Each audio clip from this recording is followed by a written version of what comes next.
Hello friends, welcome back to this channel. दोस्तों, इस video में हम बात करने जा रहे हैं पर्टिकुलर सेक्टर के लिए जहां पे भारत सरकार की तरफ से काफ़ी बड़ा इंसेंटिव दिया जा रहा है 19,500 करोड़ रुपए। और इसके अंदर जितने भी लगभग शेयर्स आते हैं उन सभी को बेनिफिट होने वाला है। तो आप लोगों को ये खबर जाननी ज़रूरी है, लेकिन उससे पहले आपसे रिक्वेस्ट करना चाहूँगा दोस्तों कि अगर आप चैनल को फर्स्ट टाइम देख रहे हैं, मेक श्योर कि सब्सक्राइब करके बेल आइकन को हिट कर लीजिए ताकि आपको आने वाले समय में किसी भी वीडियो की नोटिफिकेशन मिस ना हो। और डीमेट या ट्रेडिंग अकाउंट अगर आपको ओपन कराना है, डिस्क्रिप्शन बॉक्स में चेक कर सकते हैं, एक लिंक आपके लिए दिया गया है।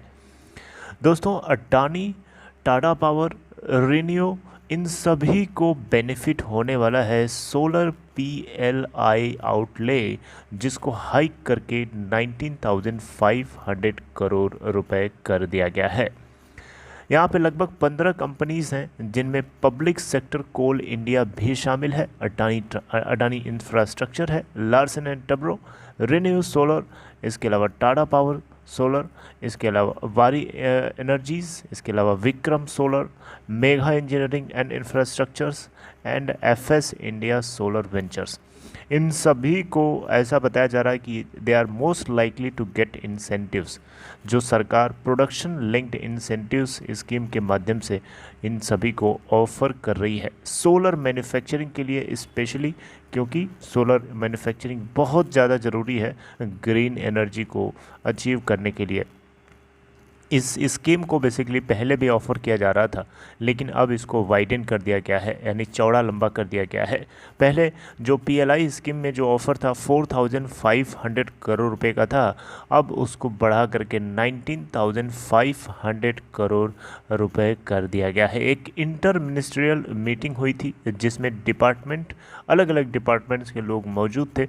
जिसमें यहाँ पे अगर आप देखें तो जो डीपीआईआईटी है, यानी department from promotion of industrial trade, इनके जो सेंट्रल थे, जो मिनिस्टर मेन थे, वो भी मौजूद थे। उनकी मौजूदगी में बाकी सारे जो है कन्वीन करी गई। अगर आप देखें तो ministry of new and renewable energy की तरफ से ये रिकमेंडेशन रखी गई थी कि 19,500 करोड़ रुपए पीएलआई स्कीम को बढ़ा करके किया जाए।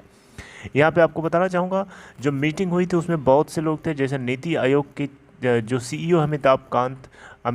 कांत, इसके अलावा DPIIT secretary Anurag Jain, MNRE secretary Indu Shekhar Chaturvedi, इन सभी लोगों की मौजूदगी में हुआ। सभी लोगों ने मिल करके डिसाइड किया कि लगभग 30,984 करोड़ रुपए, जिसको हम 31,000 करोड़ रुपए मान ले रहे हैं, तो 31,000 करोड़ रुपए जो है ऑटो कंपोनेंट्स पीएलआई स्कीम से जो बचत है उसको ये कहाँ यूटिलाइज करेंगे। या आपको पता होना चाहिए कि भारत सरकार ने 57,043 करोड़ रुपए पहले स्कीम पीएलआई स्कीम के जरिए जो आउटले रखा था, लेकिन उसको रिड्यूस करके 26,058 करोड़ रुपए कर दिया। तो जो डिफरेंस है 31,000 करोड़ रुपए के आसपास, मोटा मोटा एक्चुअली में 30,985 करोड़ का डिफरेंस है, लेकिन 31,000 में मान ले रहा हूँ, 31,000 करोड़। तो इसको कहाँ यूटिलाइज़ किया जाएगा, तो वहाँ उसी से यहाँ पे डिसाइड किया गया है। यहाँ पे आपको बताना चाहूँगा, both MNRE and ministry of electronics, MNRE मतलब ministry of new renewable energy और ministry of electronics and information technology, इन दोनों लोगों ने ये डिमांड रखी थी इस मीटिंग में कि एडिशनल फंडिंग कराई जाए पीएलआई के लिए, पीएलआई स्कीम के लिए अंडर देयर रिस्पेक्टिव मिनिस्ट्रीज, यानी एमएनआरई के अंदर भी, और इसके अलावा जो ministry of electronics and information technology है, उन सभी के अंदर जितने भी कंपनीज आते हैं उन सभी के लिए, राइट, ताकि उनके इनिशियल आउटलेस में थोड़ा सा बढ़ाया जा सके। अब देखिए, बड़ा कारण इसका साफ है कि 19,500 करोड़ रुपए का एडिशनल एलोकेशन पीएलआई के माध्यम से क्यों किया जा रहा है। देखिए, भारत के अंदर जो भारत के अंदर का जो टारगेट है, इंडिया का जो टारगेट है, उस टारगेट को अचीव करना कोई आसान काम नहीं है, कोई हलवा नहीं है। इसको अचीव करने के लिए मीटिंग ये हो रही है और होगी, ताकि इसको जल्दी से जल्दी हम इम्प्लीमेंट कर सकें उस लेवल। ग्लासगो के अंदर जो इंडिया ने कमिटमेंट किया है, इसके अलावा हमारा जो 80% तो हमारा import dependent, we are dependent on other countries are important, हमारा इंपोर्ट सिस्टम जो है 80% हम लोग इंपोर्ट करते हैं, तो ये इसको कट करने के लिए कहीं ना कहीं ये स्टेप्स लिए जा रहे हैं। डोमेस्टिक सोलर मैन्युफैक्चरिंग को डेवलप करने के लिए लिया जा रहा है, हाइड्रोजन टारगेट्स को मीट करने के लिए लिया जा रहा है। तो ये सारी की सारी चीज़ें जो हैं आप सब लोगों को पता होना चाहिए। करंटली अगर हम देखें तो इंडिया के अंदर 103 गीगावाट की टोटल रिन्यूएबल एनर्जी कैपेसिटी है, जिसमें से 48 गीगावाट सोलर है और अनदर 50 गीगावाट जो है, अब रिमेनिंग पार्ट जो है सोलर नहीं है, सिंपल सी बात है, उसमें विंड भी हो सकती है और भी हाइड्रो है, बहुत सारी चीज़ें हैं, कोल है, गैस पावर प्लांट से जो